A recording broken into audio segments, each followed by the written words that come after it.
Joanna, lovely to meet you. Leigh, it's lovely to meet you. What exactly is the Blue Planet 2 live show that you're doing in Australia? What's it about?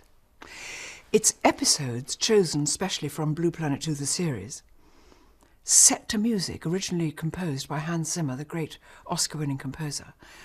So some of the little episodic bits are 2 minutes, 2.5 minutes, some are 5 minutes, some are 4 minutes, little bits and pieces of this sensational series of underwater filming showing us the miracles that exist on our planet today with music. I can't tell you, the music, even if you just listen to it, you feel you know, but it enhances it, it sort of enlivens and enlarges everything you're seeing. And of course, everything that we saw on television screens at home is now massive, so you feel practically as though you're swimming in the ocean. I'm just a modest part of it. I'm at the side telling people what we're going to be seeing, and then into the next interlude. So it's a lovely, so it's what you see, what you hear, and what I tell you. And how did you come to be involved with it? I was asked, I couldn't believe it. I mean, usually I would have to fight with bleeding knuckles to get this job, but somehow it landed on my plate and I said yes in a nanosecond.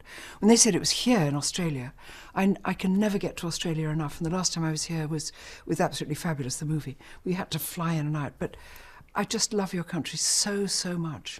You've seen a lot of the world as part of your travel series. What worries you most about its future? People, too many, not respecting the planet, forgetting that we are part of life on Earth. We don't own it. We shouldn't be ruling it. We're just part of it. And so a little bit more respect and humility from human beings. This tendency to,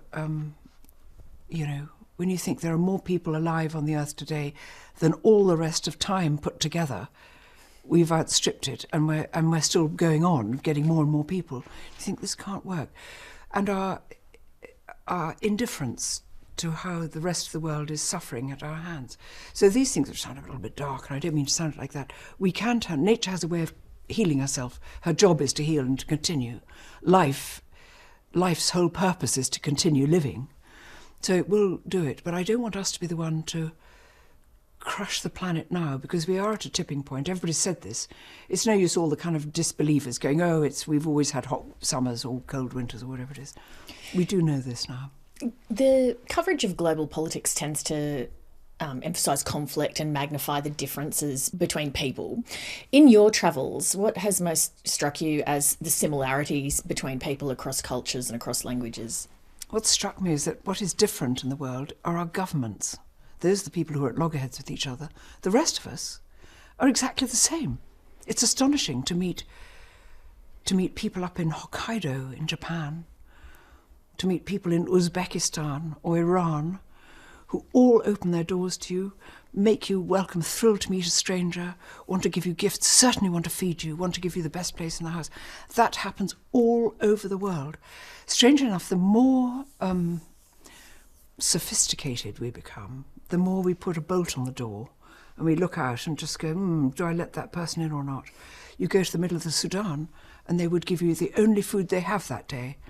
So the poorer people are, the more open they are, the more generous they are. The less they think about the future. We'd better not, I don't know whether I can afford to give you this money because in 2 years' time my child has got to go to university. There they go, you've arrived today, you shall have everything we own today. So we learn stuff about it. But anyway, I learn nothing from the governments because they are the ones at conflict. They're the ones who are absolutely caught up with making money. People largely are the same. They want their children to be well educated. They want to get on well with their community. They want to have good food to eat if possible. They all want to dance and sing. They all want to dance and sing. They all admire and love different things. So they have different religions for sure. We all have different faiths or beliefs or non-beliefs. I'm a great believer in life, in nature. You know, the old kind of Gaia theory. I don't think I mean that. But the respect for the natural world is immense. And I just think we've just got to reach out our hands to people and not be afraid anymore. We're so afraid of other countries. I wanted to go to Iran because we're all seeing it, axis of evil, terrible place of hell. You get there and you go, but these are the best people I've ever met on earth. There's a couple of things we've mentioned that seem like they're at loggerheads with each other. You know, the governments and the conflict between governments and the stresses on the planet. And then, as you say, the sort of shared humanity of people around the world. When you look at those two things sort of, I guess, clashing in some ways, do you feel optimistic or pessimistic about the future? Optimistic, always must be optimistic. Pessimism catches, it's like a terrible disease, and then people become indifferent. They go, well, there's nothing I can do, so I shan't do anything. But we know, particularly from Blue Planet 2, with its emphasis on the plastic that's in the ocean, it was a wake-up call to the world. We didn't know this. Well, now, not only will I not throw my plastic bottles away, I will make sure that they're recycled. But maybe I don't even want a plastic bottle anyway. Maybe I'll drink tap water, and if it's not tap water, maybe I'll fill a reusable bottle. And so we're beginning to think differently about things. The difficulty is some of the most populous nations on earth are just coming into the plastic boon, and so they all go, we can drink plastic. We've just got to pass on the message without lecturing and being too hectoring about it, to say to people, really, we've all learnt pretty fast, so we're just passing on the tip to you. Don't do this. Don't let slurry fall into your rivers, or the fish will die and then you'll have no fish. So let's think of it the proper way around. Let's not overfish the oceans. Let's not all depend on meat. Let's see what things are a luxury and which things are a necessity. We find out quite a lot of what humans do is actually a luxury. In your travels around the place, how often do you meet people who don't know who you are? Oh, plenty. I love it. I love it. But television is huge. And quite a lot of the people now, which particularly ones I meet at airports and things, I'm thrilled to say are the people who watch my travel programmes. Not many people in Ethiopia knew Patsy. So that's pretty nice. But sometimes in the strangest places people do. I think one of the oddest things was crossing a lake in Lake Nasser, actually, in Egypt, and being underneath in a very, very rough old boat, and downstairs with people eating a kind of food, kind of the beans, things like this. Somebody said, but I've seen you on television, and I put on a special simpering face, wondering what it was. He said, no, not television, film. And I thought, crikey, what film could this have been? On Her Majesty's Secret Service, where I had 2 lines as a Bond girl. Wow, how and amazing. He could remember all those years ago. So this is the impact of the screen. And actually, that's the important thing about Blue Planet 2. It's on a screen. So even if you see it at home on a television set, or if you come to these gorgeous concerts, these live in-concert events, you can see it on a screen. Lots of different television shows or films make impacts on people in different ways, but then you do have shows like Absolutely Fabulous that seem to transcend that, and they become something even bigger than that. What is it like to be part of something that becomes a very beloved part of a country's cultural history like Absolutely Fabulous has? It's honestly a privilege. I mean, Jennifer with French and Saunders already knew that kind of enormous loving popularity. I'd been in the New Avengers, but it was slightly different because it was a different kind of show. A, it was ages before, and B, it was popular, but not in that same way that people feel they own you. And people owned French and Saunders. And when AbFab came along, we thought nobody would really know what it was about. You know, the fashion world in London, how can anybody relate to that? But because she's such a brilliant writer and her humour is so spot on, sometimes so savage, I would go, I can't say that, she said, you'll say it. So, how did you come to be cast in it? Don't know, never met her. I'd never met her. And I was just sent this script, and I read it, and I thought, this is the funniest thing I've ever read. I wonder if it'll happen, and it happened. And how did it change your life when that happened? For a bit, people just adored Patsy, and I'd meet Patsys, and there were Patsy lookalike competitions, and Eddie and other characters, but Pats was a huge hit.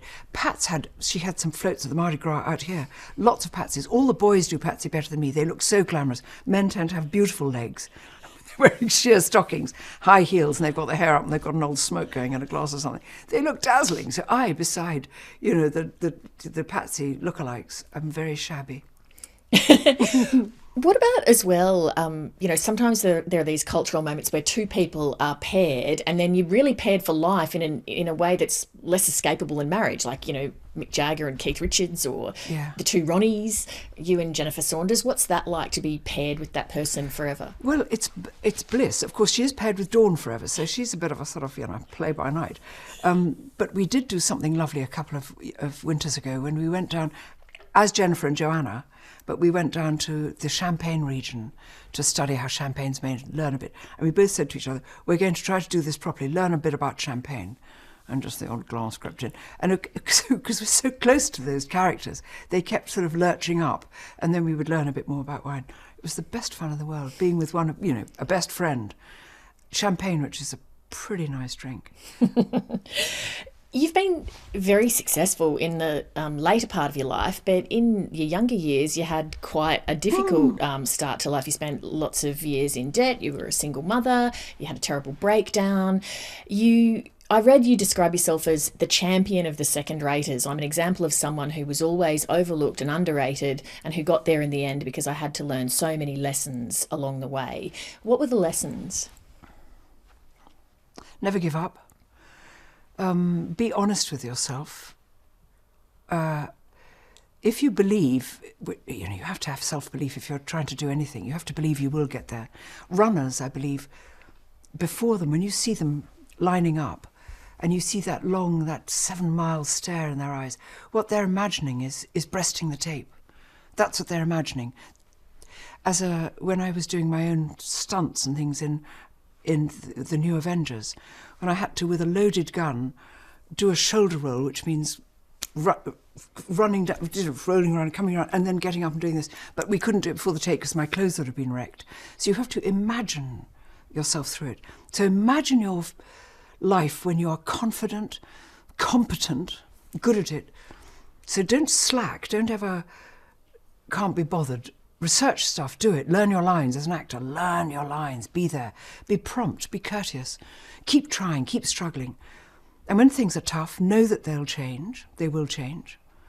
Have a second string to your bow if you can. Mine was always writing.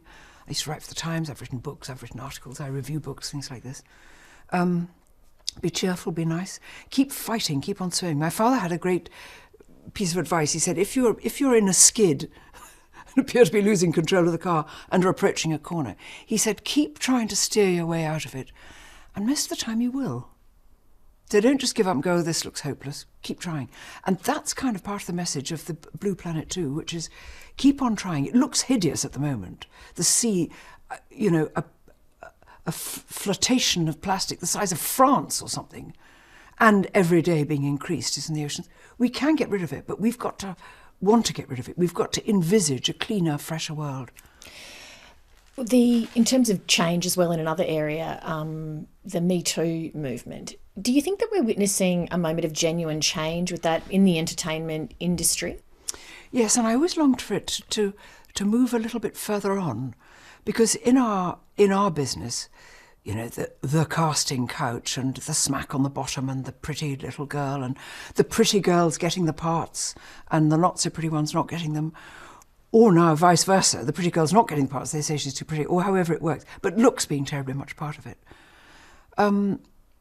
I just wish we could extend this to the countries where women really are badly treated, and the hideous imbalance. The widows in India, for instance, who the second their husband dies, they become nobody. All their lands, everything they own is taken away, and they are then less than nobody, and are made to work as servants in their brother's households or something. I wish that the Me Too, which was, people feeling insulted about how they've been treated as an actress, actually stretched out a bit further. We can see people locked out of their homes because they have a period and they're considered unclean. We look back in our own faiths, our own religions, our own cultures, and we go, not so long ago, we were treated separately. How long is it since we've had the vote completely as women? I mean, we had the vote in this time 100 years ago in Britain just for women, but only certain women, not all women. When I had my first flat in London, which I shared with 3 others, a fourth floor flat in Earl's Court, which was called Kangaroo Valley, because it's where all the Aussies came.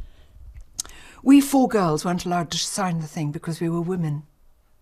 We had to get a man with a man's hand to sign the lease. Isn't that interesting? That's in my lifetime. I wonder if the pace of change in some of those other parts of the world where you mentioned there's real disadvantage might be faster than what it was in Western countries because of, say, the interconnectedness of the world, the internet, the awareness. I wish it were. I think culture and religion take a long time changing. I think the way people say we've always done this female genital mutilation, they go, but this is how we do stuff here. So to try to change it, I mean, it's outlawed in Britain. And so the people who want it done, either it's backstreet and absolutely hideous, or they take the children out of the country to get it done. You go, it's ghastly, it's evil, why is it still going on? It's still going on. They go, because we've always done it. I was cut, my grandmother was cut, her grandmother was cut, we do it. So we've got to watch out, you know, it's quite glib. It's rather like suddenly saying the whole world can be democratic. It takes a long time to work around, but we've got to keep on going. And as you say, whether it's the planet or whether it's human rights, it can be changed. The greatest enemy we have, Leigh, is indifference. People just go, well, I can't do anything I can do about it. You know, we can. Each one of us can change.